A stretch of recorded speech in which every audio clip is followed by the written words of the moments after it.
はい、FC 大観音さんです。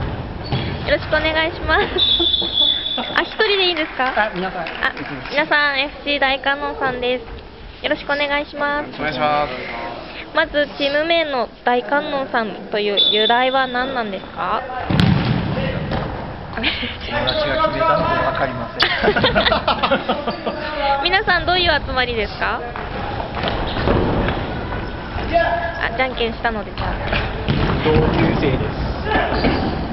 同級生でもないですけど同級生。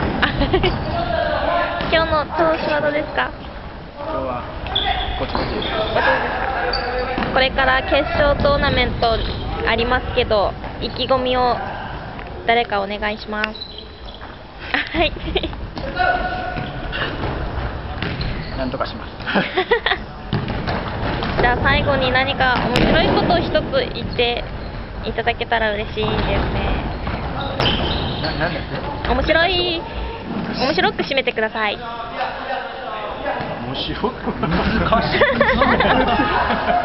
じゃあ普通に締めてください。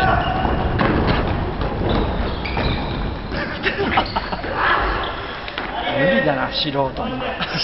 はい、FC 大観音さんでした。ありがとうございました。はい。